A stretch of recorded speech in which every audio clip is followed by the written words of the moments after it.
बिस्मिल्लाहिर्रहमानिर्रहीम।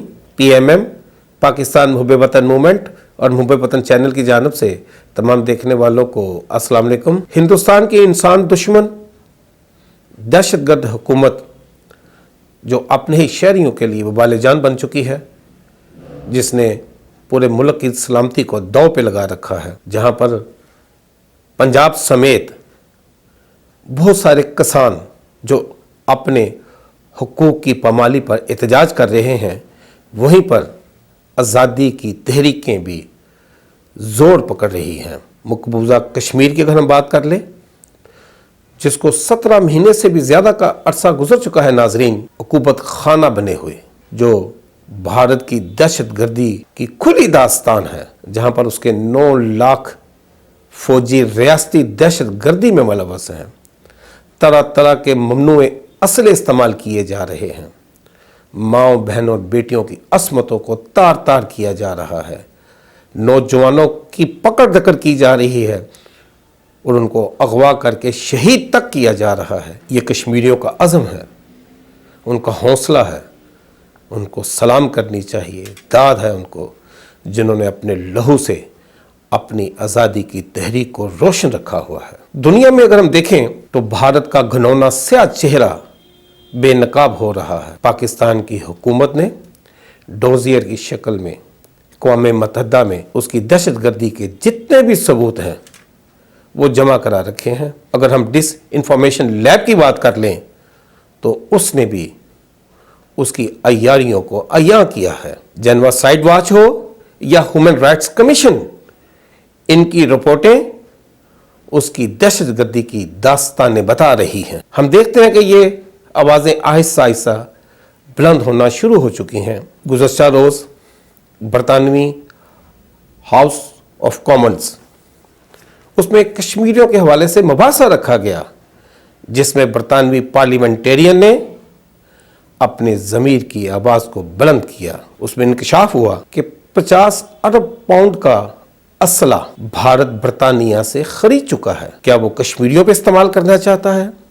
दुनिया के अमन को दांव पे लगाना चाहता है? इसके साथ साथ उनके पार्लियामेंटेरियन ने, जिसमें सारा ओन, जेम्स डेली और जॉन स्पीलर ने, इस बात पे जोर दिया कि पंजाब में होने वाले या कश्मीर के जो फसादात हैं, जो दहशतगर्दी है, वो भारत का वो अंदरूनी मसला नहीं है। भारत अपनी मर्जी के नताइज चाहता है। इस मुबासे में इस बात का भी इकरार किया गया कि माँ बहनों और बेटियों को उनकी दहलीज पे जाकर उनकी असमत दरी की जा रही है, उनको जबर व तशद्दुद का निशाना बनाया जा रहा है, नौजवानों को अगवा किया जा रहा है। सैकड़ों नौजवानों को अब तक, जब से ये लॉकडाउन लगा है, जो भारतीय हुकूमत ने वहां लगा रखा है, सैकड़ों नौजवान कश्मीरियों को अगवा किया गया, उन्हें शहीद भी किया गया। 30 बरस में कश्मीरियों की जो जदोजहद है,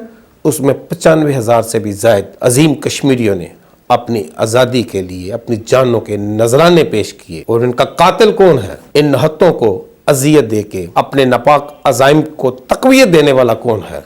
भारतीय हुकूमत। जो बात काबिले गौर है वो ये है कि अगर दुनिया में इस तरह की आवाज़ें बुलंद होना शुरू हो चुकी हैं तो बाकी आलमी बरादरी को भी इसके मतलब ज़रूर नोटिस लेना चाहिए कि आज अगर बरतानवी पार्लियामेंटेरियन इस बात का इजहार कर रहे हैं कि वो अक़वाम मुत्तहिदा की जो करारदादें हैं उन पर यकीन रखते हैं, तो फिर उसमें रुकावट क्या है?